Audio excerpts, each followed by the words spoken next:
ಮುಂಜಾನೆ ಮಾತಿಗೆ ಎಲ್ಲರಿಗೂ ಸ್ವಾಗತ.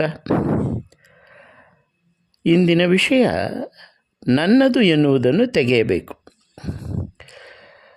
ಬದಲಾಗಬೇಕಿರುವುದು ಸೃಷ್ಟಿಯಲ್ಲ, ಸೃಷ್ಟಿ ಬದಲಾಗುವುದೂ ಇಲ್ಲ.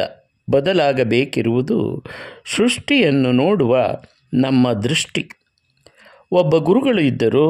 ಒಂದು ದಿನ ಅವರು ಗಿಡದ ಬಳಿ ಕುಳಿತಿದ್ದರು. ಒಬ್ಬ ಮಹಾರಾಜ ಅವರ ಬಳಿ ಬಂದು, ನೀವು ಬಹಳ ದೊಡ್ಡ ಯೋಗಿಗಳು ಎಂದು ಕೇಳಿದ್ದೇನೆ.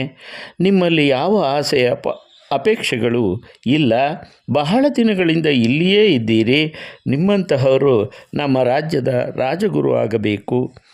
ನೀವು ನಮ್ಮ ರಾಜ್ಯಕ್ಕೆ ಬನ್ನಿರಿ ಎಂದು ವಿನಂತಿಸಿದ. ತಕ್ಷಣವೇ ಒಪ್ಪಿಕೊಂಡ ಗುರುಗಳು, ನಡಿ ಹೋಗೋಣ ಎಂದರು. ಗುರುಗಳು ಅರಮನೆಗೆ ಹೋದರು. ಅವರನ್ನು ಒಂದು ದೊಡ್ಡ ಕೋಣೆಯಲ್ಲಿ ಉಳಿಸಿದರು. 10 ಆಳುಗಳನ್ನು ನಿಯೋಜಿಸಿದರು. ಗುರುಗಳು ಏನು ಕೇಳಿದರೂ ಕೊಡಬೇಕು ಎಂದು ರಾಜ ಆದೇಶಿಸಿದ. ತಿಂಗಳಾನುಗಟ್ಟಲೆ ಗುರುಗಳು ಅಲ್ಲಿಯೇ ಉಳಿದರು. ರಾಜನಿಗೆ ಸಂಶಯ ಬಂತು. ದಿನಪೂರ್ತಿ ತಿಂದು ಉಂಡುಕೊಂಡು ಗುರುಗಳು ಆರಾಮವಾಗಿದ್ದಾರೆ, ಮತ್ತು ನನಗೂ ಇವರಿಗೂ ಏನು ವ್ಯತ್ಯಾಸ ಎಂಬ ಪ್ರಶ್ನೆ ಮೂಡಿತು. ನೇರವಾಗಿ ಗುರುಗಳ ಬಳಿ ಹೋಗಿ, ಗುರುಗಳೇ, ನೀವು ರಾಜವಾಡಿಯಲ್ಲಿ ಇದ್ದೀರಿ, ನಮ್ಮ ಹಾಗೆ ರಾಜಾನ್ನ ಊಟ ಮಾಡುತ್ತಿದ್ದೀರಿ, ಮತ್ತು ನಮಗೂ ನಿಮಗೂ ಏನು ವ್ಯತ್ಯಾಸ ಎಂದು ಹೇಳಿ ಎಂದು ಕೇಳಿದ.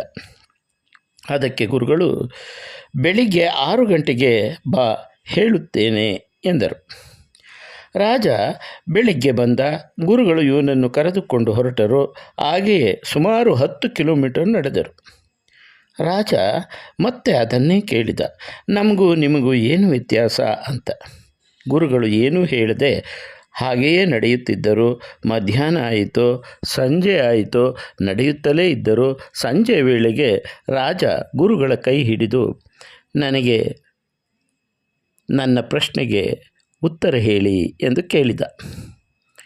ಇನ್ನೂ ಎಷ್ಟು ದೂರ ಹೋಗೋದು? ಬೆಳಿಗ್ಗೆ 6 ಗಂಟೆಯಿಂದ ಹೊರಟಿದ್ದೀವಿ, ಸಂಜೆ 6 ಗಂಟೆ ಆಯಿತು ಎಂದ ರಾಜ.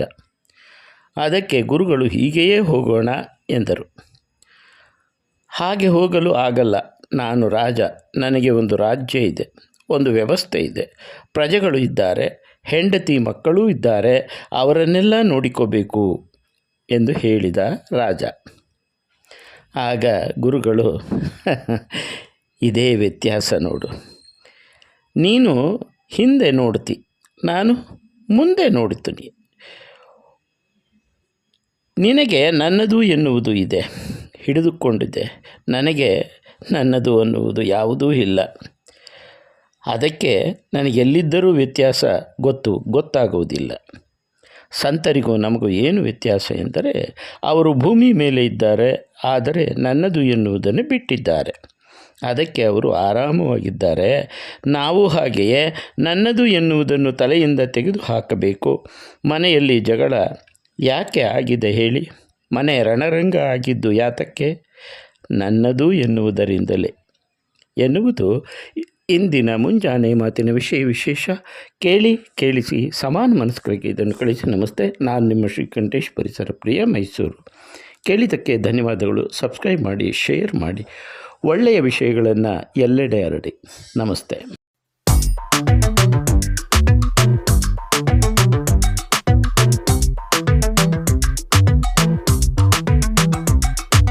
I've been making moves like a ninja.